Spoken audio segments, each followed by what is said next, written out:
Good day, ladies and gentlemen. Today we're going to take a look at business letters. I think the Beatles once said, I want to be a ghostwriter. Well, I'm going to say I want to be a business writer, a writer of business letters. Yes, I know that seems like an amazing job and all of you want it. Well, guess what? I want it, okay? It's going to be mine. All right, so make sure you get your notes. You follow the STORM philosophy for note-taking. Sit back and enjoy. Okay, so what are you going to learn today? Well, we're going to take a look at business letters and their purpose. Why do we write them? Then we're going to take a look at their components. We're going to break down a business letter and identify the letterhead, the date, the address, the body text, the signature, and then take a look at a sample. So historically, letters were the only form of communication. Right? It was the only form that could be sent from one person to another, and this was a paper form. If you've watched Game of Thrones, you'll see that they attach letters to crows and send them on their way. Well, this is a very historical method of communication. Now we have Twitter and Pinterest and email and all these other forms of communication, but we still realize that business letters are very important, and sometimes we need to officially send a communique to someone else in another organization. So let's take a look at how to do this. So business letters are that formal communication device that we use in business. They're used for a variety of reasons. When you apply for a job, you are going to create a business letter, a cover letter, right? You're not just going to tweet it out that says, here, I want your job. You're going to create a formal letter.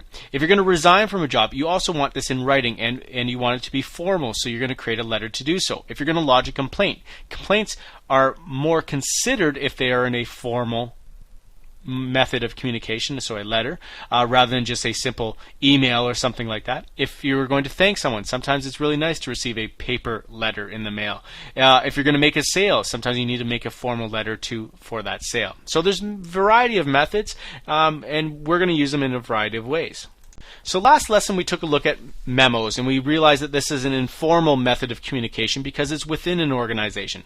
It's short, it's to the point, it identifies the problem, right? Identifies why is a problem and the task that needs to be accomplished. So that's great, but what if you're going to send it to another person in a different organization? Well, that's where letters come in, business letters. You'll often see letters travel from one company to the next, and you'll often see on those letters in the envelopes, or on the envelopes, the word enclosure. This means that there's multiple documents within the same envelope. So business letters often carry with them many other documents. If you're going to construct a letter, then you want to make sure that you include letterhead, a date, the address to whom you're sending it to, the body text, and then a signature to make it very official. So first up is the letterhead. This is what appears oftentimes at the top of the letter. Sometimes it's split at the top and the bottom. Sometimes it's on the side. There's a lot of creative ways that you can use a letterhead. But the letterhead will include the company name and the address, oftentimes the logo of the company as well. And it kind of is that official piece of paper that whenever a company sends out an official piece of paper, it has that letterhead. It's what makes it so it's very difficult to copy any communique from that company. So taking a look at this sample letterhead, you can see that there's the slogan at the top, the logo of both the company and the initiative, the address of the company, and the company name. Now this letterhead is split at the top and the bottom, so it's a little bit more of a creative letterhead than the typical letterhead. Next up is the date. Now you want to put the date on which the letter is written, not the date at which you had the idea, not the date at which you think the person is going to receive it, but the date that it's written. And you want to follow the format of month, day, year. From this point, you're going to skip a line between the date and the inside address, so the person you're going to send it to. Some people skip 3 or 4 lines. Again, it's whatever you're comfortable with. It depends on the look of the letter and how much body text you have in the letter. So once you've skipped that line or 3 or 4 lines, you're then going to include the address. And again, this is the address of the person you're writing to, along with the name of the recipient and their title and their company name. You want to make this as official. You want to give credit to what their position is within the company.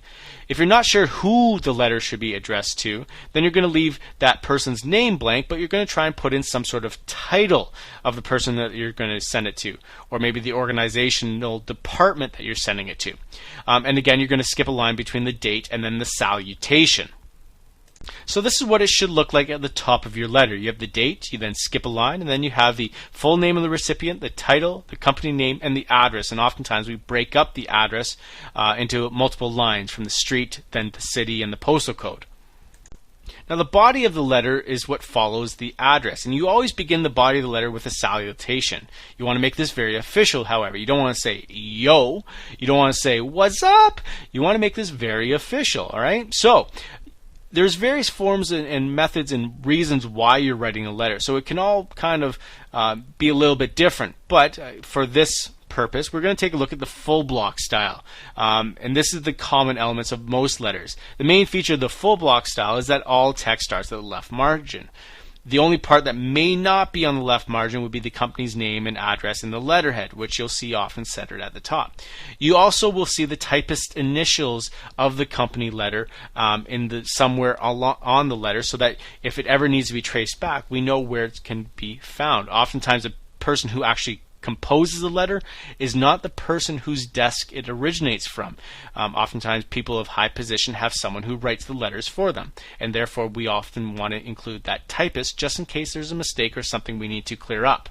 Okay, so let's take a look at a little sample. So first off, you take a look at the top. There's your letterhead, right? It has the address, has the company, has the logo, followed by the date of the letter in which it's written. A couple line spaces. Then we have the inside address, and again, this is the address in which it's going to, the recipient. We have the salutation. Again, use formal name of the person, and you don't want to just say, yo, Mrs. Smith, or yo, Mr. Smith. We want to make it dear. Okay. After that, we have our body text. We have our first, second, third, and fourth paragraph. And again, this is composed in a way that kind of leads into an issue or the problem or whatever you're writing about in the first paragraph. Then you're explaining it, and then you're going on to saying, I wish to hear from you soon. Again, this is something you want to open up the lines of communication. The last part of the letter is going to be the signature. Again, the name should be both typed and written, and you want to give a space between the complimentary closing and then the signature line, so that you can actually sign with a pen afterwards. Well, this brings us to the end of this little video lecture. So think about this for a second. What makes business letters so professional? How do they differ if you are just writing them to friends? So consider these questions. Come prepared to class tomorrow with your notes. And that's it. That's all. It's everything. We'll see you tomorrow.